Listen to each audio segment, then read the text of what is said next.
Bueno, hay libros que marcan una época, ¿verdad? Y luego están esos libros que directamente se intentan borrar de la historia. Hoy vamos a hablar de uno de esos, La Ética de Spinoza. Una obra maestra de la filosofía, sí, pero también un libro tan radical que su historia parece un auténtico thriller intelectual. Y aquí lo tenemos. Este es el hombre detrás de todo el escándalo. Baruch de Spinoza, o Benedictus, como también se le conocía.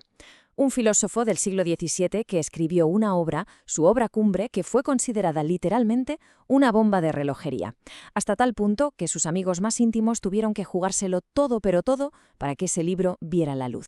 Y claro, esto nos lleva a la gran pregunta, a la que nos va a guiar en todo esto. ¿Cómo es posible que un libro sobre ética se considere una amenaza?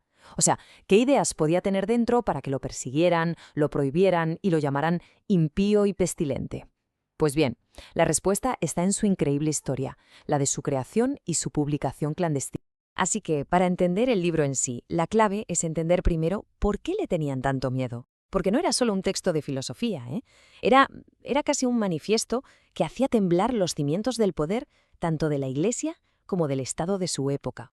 Y es que, ojo, Spinoza nunca publicó la Ética en vida. El libro salió a la luz en 1677, justo el año en que murió, y fue gracias a una operación casi de espionaje de sus amigos. El manuscrito original estaba ahí, en su escritorio, y si no llega a ser por ellos, es muy probable que se hubiera perdido para siempre, así de claro. Pero para entender la magnitud de todo esto, tenemos que retroceder un poco y ver cómo se gestó el proyecto.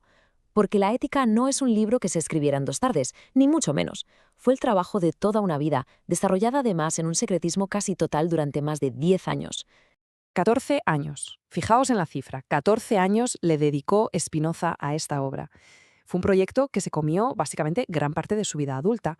Lo iba escribiendo en los huecos que le dejaban otros trabajos y poco a poco se fue convirtiendo en la gran síntesis de todo su pensamiento. Y como podemos ver aquí, el proceso no fue nada lineal. Empezó a darle vueltas a las ideas allá por 1661. Para el 65 ya tenía un borrador bastante avanzado. Pero de repente, ¡zas!, parón. Tuvo que dejarlo aparcado 5 años para escribir otra cosa que consideraba más urgente. Al final, después de muchas interrupciones, consiguió terminar La Ética en 1675. Y es justo aquí, en este momento, cuando la historia da un giro de guión total. Estamos en 1675, el manuscrito por fin está terminado, listo para la imprenta. Spinoza decide que ha llegado el momento de publicar la obra de su vida. Pero el mundo sencillamente no estaba preparado para lo que venía. Vamos a imaginarnos la escena. Spinoza viaja a Ámsterdam. Lleva consigo el trabajo de 14 años, una obra que él sabe perfectamente que es revolucionaria. Está decidido, quiere compartirla con el mundo. El problema es que el ambiente que se encuentra allí está cargadísimo de hostilidad. Y esta cita lo deja clarísimo. Son las propias palabras de Spinoza, sacadas de una carta. Se empezó a correr el rumor, seguramente lanzado por los teólogos, de que su libro demostraba que Dios no existía. La presión fue brutal, dije que le tendían asechanzas por todas partes. Vamos, que conspiraban contra él. Y fue tal la cosa que no le quedó más remedio que echar el freno y cancelar la publicación. El miedo era muy, muy real. Y fijaos en esto. Este es su sello personal, el que usaba para las cartas. Lleva grabada una sola palabra, cautele, que en latín significa con cautela, cautelosamente. Después de ese intento fallido de publicación, esa palabra se convirtió más que en una filosofía, en una pura necesidad para sobrevivir. No había otra opción. Así que Spinoza nunca llegó a ver su obra maestra en las librerías. Murió apenas 1 año y medio después con el manuscrito metido en un cajón. Pero la historia, por suerte, no acaba aquí. Porque es justo en ese momento cuando sus amigos deciden entrar en acción. Y en ese momento, de verdad, el destino de uno de los libros de filosofía más importantes de la historia pendía de un hilo. El manuscrito estaba ahí, en su escritorio, totalmente vulnerable, y con todos sus enemigos, que no eran pocos, al acecho.